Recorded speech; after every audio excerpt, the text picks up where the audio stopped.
மத்தியில் ஆளும் பாஜக அரசு மற்றும் தமிழகத்தில் செயல்படும் எடப்பாடி அரசின் தவறான பொருளாதார கொள்கைகளால் கடும் விலைவாசி உயர்வை சந்தித்து வருகின்றனர் தமிழக மக்கள்.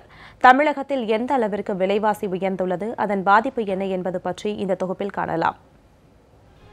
பால், தண்ணீர், உணவு, கல்வி, மருத்துவம், மின்சாரம், பேருந்து இவற்றின் விலை கடந்த 5 ஆண்டுகளில் பல மடங்கு உயர்ந்துள்ளது.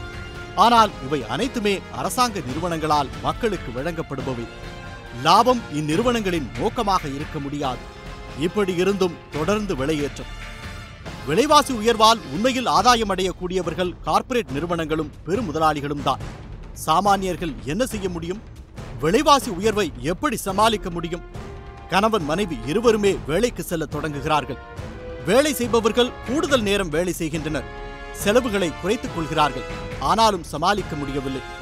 எடப்பாடி அரசு பட்ஜெட் போட்டு அதன்படி செலவு செய்கிறார்களோ இல்லையோ, வீட்டில் இருக்கும் பெண்கள் கணவர் அளிக்கும் பணத்தில் பட்ஜெட் போட்டுத்தான் செலவு செய்ய வேண்டியிருக்கிறது. ஆனால் உணவுப் பொருட்களின் விலை உயர்வு இல்லத்தரசிகளிடையே கலக்கத்தை ஏற்படுத்தி வருகிறது. குழந்தைகள் கேட்டதை வாங்கித் தர முடியவில்லை. கணவருக்கு பிடித்ததை சமைத்து தர முடியவில்லை. விதவிதமான காய்கறிகளை சமைக்க முடியவில்லை.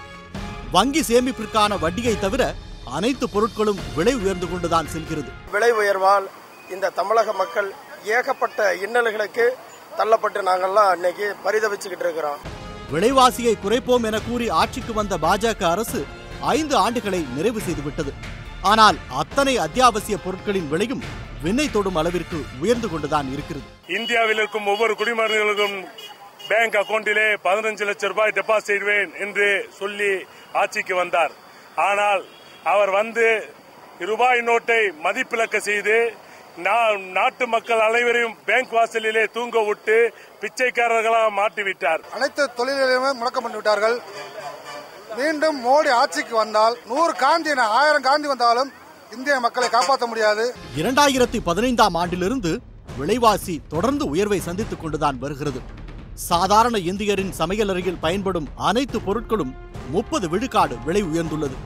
ஆனால் விவசாயிகளிடமிருந்து கொள்முதல் செய்யப்படும் பொருட்களுக்கு அதே விலைதான். ஒவ்வொரு ஆண்டும் கல்வி கட்டணங்கள் உயர்ந்து கொண்டே செல்கிறது. மருத்துவ செலவு கூடிக்கொண்டே செல்கிறது. பால், தண்ணீர் விலை கொடுத்து வாங்க முடியவில்லை. இவற்றை கட்டுப்படுத்த யார் என்ன செய்ய போகிறார்கள்? அடித்தட்டு மக்களின் தேவைகளையும் உணர்வுகளையும் கோபத்தையும் புரிந்து கொள்பவர்கள் நிச்சயம் விலைவாசி உயர்வை கட்டுப்படுத்துவார்கள் என நம்புவோம்.